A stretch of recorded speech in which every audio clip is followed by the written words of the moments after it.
John chapter 5.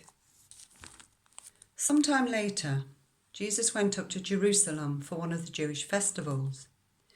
Now there is in Jerusalem near the sheep gate a pool, which in Aramaic is called Bethesda, and which is surrounded by 5 covered colonnades.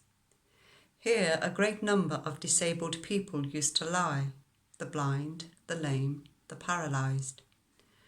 One who was there had been an invalid for 38 years.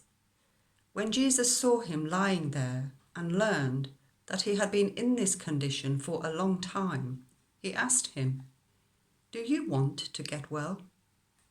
"Sir," the invalid replied, "I have no one to help me into the pool when the water is stirred.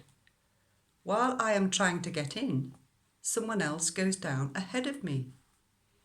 Then Jesus said to him, "Get up, pick up your mat and walk." At once the man was cured. He picked up his mat and walked. The day on which this took place was a Sabbath, and so the Jewish leaders said to the man who had been healed, "It is the Sabbath. The law forbids you to carry your mat." But he replied, "The man who made me well said to me, 'Pick up your mat and walk.'" So they asked him, "Who is this fellow who told you to pick it up and walk?" The man who was healed had no idea who it was, for Jesus had slipped away into the crowd that was there.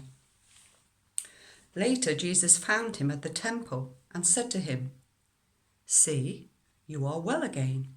Stop sinning, or something worse may happen to you." The man went away and told the Jewish leaders that it was Jesus who had made him well. So, because Jesus was doing these things on the Sabbath, the Jewish leaders began to persecute him. In his defense, Jesus said to them, "My Father is always at his work to this very day, and I too am working." For this reason they tried all the more to kill him. Not only was he breaking the Sabbath, but he was even calling God his own Father, making himself equal with God.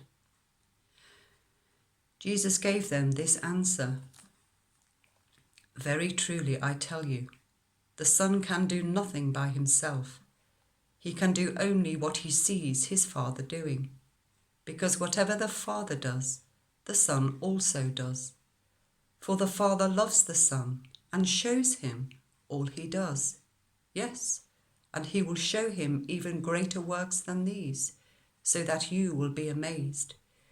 For just as the Father raises the dead and gives them life, even so the Son gives life to whom he is pleased to give it.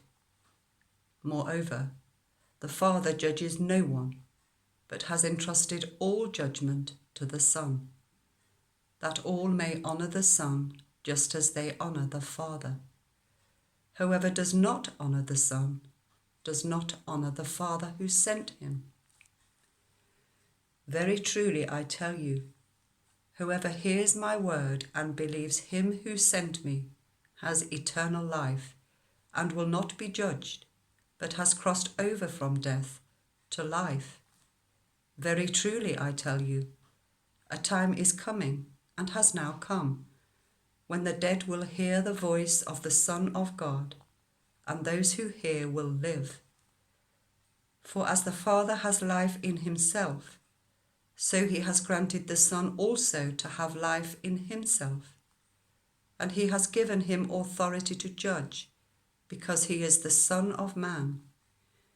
Do not be amazed at this, for a time is coming when all who are in their graves will hear his voice and come out.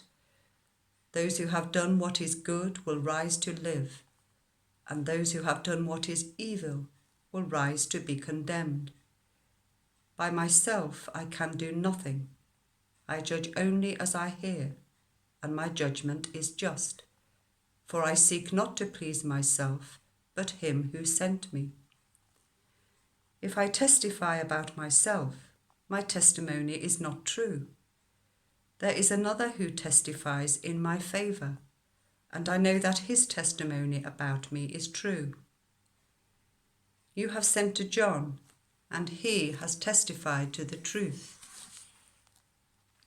Not that I accept human testimony, but I mention it that you may be saved. John was a lamp that burned and gave light, and you chose for a time to enjoy his light. I have testimony weightier than that of John, for the works that the Father has given me to finish, the very works that I am doing, testify that the Father has sent me. And the Father who sent me has himself testified concerning me. You have never heard his voice, nor seen his form, nor does his word dwell in you, for you do not believe the one he sent. You study the scriptures diligently, because you think that in them you possess eternal life. These are the very scriptures that testify about me, yet you refuse to come to me to have life. I do not accept glory from human beings, but I know you.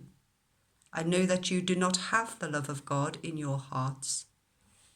I have come in my Father's name, and you do not accept me. But if someone else comes in his own name, you will accept him. How can you believe, since you accept glory from one another, but do not seek the glory that comes from the only God? But do not think I will accuse you before the Father. Your accuser is Moses, on whom your hopes are set. If you believed Moses, you would believe me, for he wrote about me. But since you do not believe what he wrote, how are you going to believe what I say?